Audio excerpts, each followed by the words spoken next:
or Israel, and it has the mandate to monitor and condemn human rights violations as it sees them anywhere in the world, including Canada. In this respect, the Centre is to act independently at arm's length with respect to all governments and all political parties.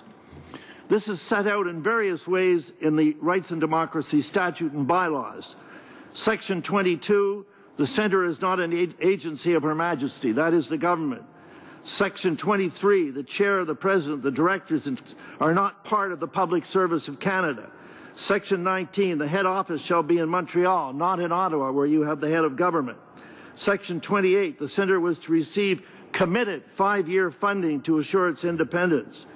Furthermore, in appointing the Canadian directors, the Minister must consult with the Leader of the Opposition and the Leader of every other recognized party in the House of Commons. And in addition, in appointing the Chair and the President, the Minister must also consult with the existing Board of Directors. Once again, to ensure the Centre's independence and the preeminence of its mandate. When Joe Clark, a Conservative minister, appointed Ed Broadbent, a New Democrat, as the first president in 1990, he set an example for this principle of independence. He appointed a person not of his party whom he knew was a champion of human rights. Once appointed, Ed's governance imperative was the International Bill of Human Rights, not the policies of the Government of Canada, nor the policies of the NDP. Of course, the purpose of this independence is that it gives credibility to the Centre, credibility in dealing with other governments, credibility in dealing with international bodies, and credibility in dealing with other human rights organizations.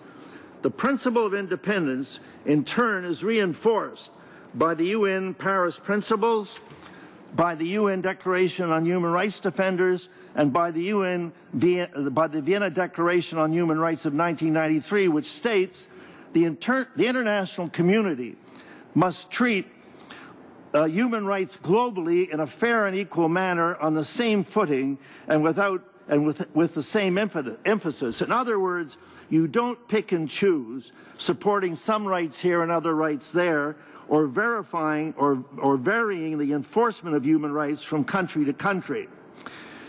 Well, how was this independence exercised during my mandate as president? Of course, we had people on the board who came from different professional, social, ethnic, religious, and political backgrounds. But when they came to the board, they were committed to the mandate of the Centre and acted as such in their decision-making. There were times when we differed with the government of the day and we criticized their policies, as we did with respect to the WTO, the Inter-American Free Trade Zone, the ratification of the American Convention on Human Rights, and the implementation of economic, social, and cultural rights, including the right to water and the right to food. However, despite these public differences and criticism, there was no attempt to silence us, no attempt to pack our board with other points of view or to threaten funding cuts. We did consult with each other on issues, but when there was a disagreement, the government accepted that as part of the game that results when you have independent human rights organizations. On the other hand, there were times when governments, including Canada's, backed the same policies as we did.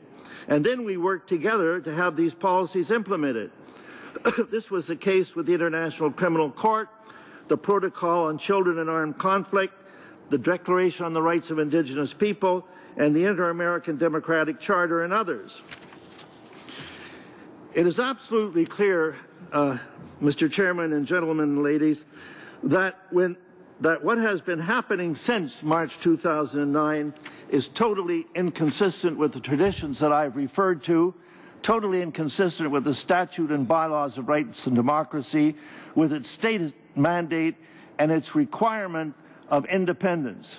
It is evident that since a certain date in 2009, the government has been packing the board with individuals whose principal concern is to shield Israel from all criticism, whether deserved or not, which is also the policy of the Harper government and the Netanyahu government. These individuals, now 7 including the chair, come to the board with biases against the UN, biases against the UN Human Rights Council, biases against human rights NGOs, and a bias with respect to the Middle East conflict.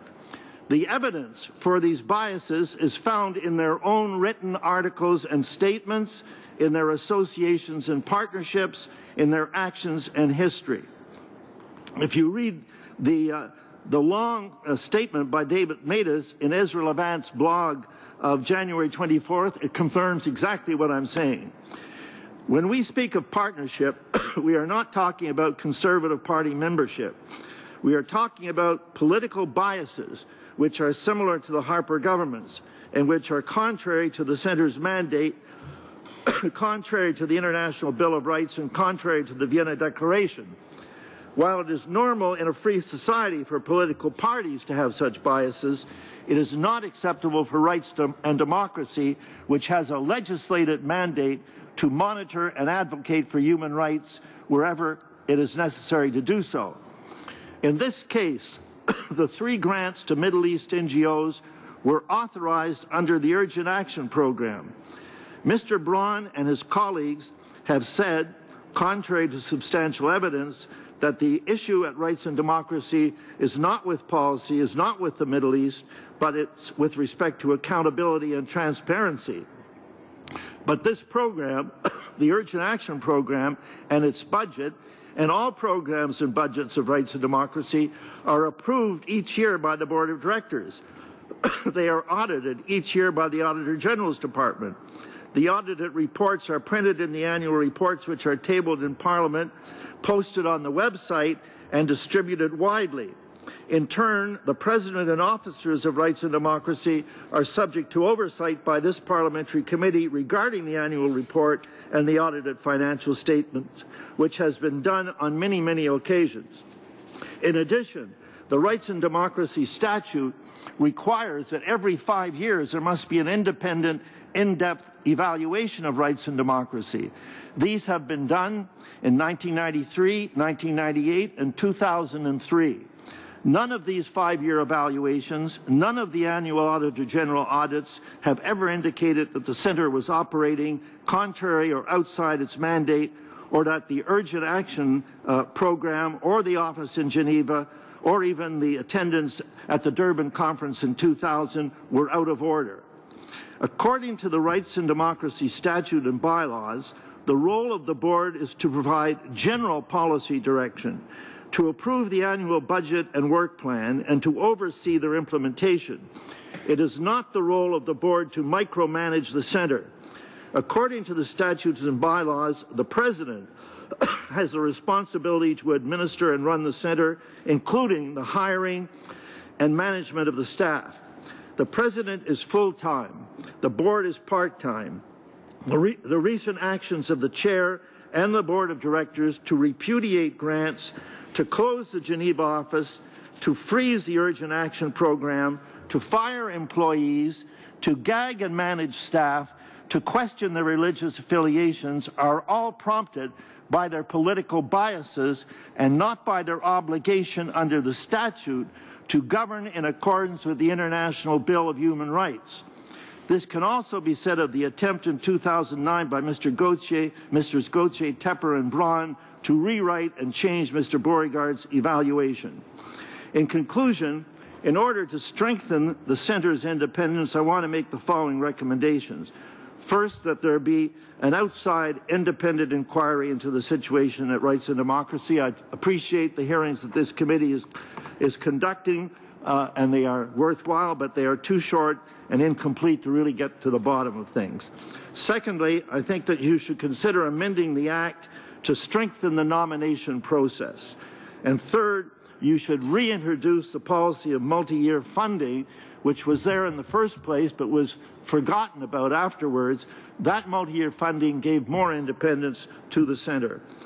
Mr. Chairman, Rights and Democracy plays an important role for both Canada and the world.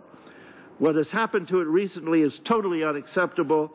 Since Rights and Democracy is the creation of Parliament, it's Parliament's responsibility to correct the damage as quickly as possible. Thank you. And thank you, Mr. Allmand. We're now going to move over here for the first round to Dr. Patry and Mr. Pearson. 7 minutes. Merci beaucoup, Monsieur Broadbent. Thank you, Mr. Broadbent and Mr. Allmand.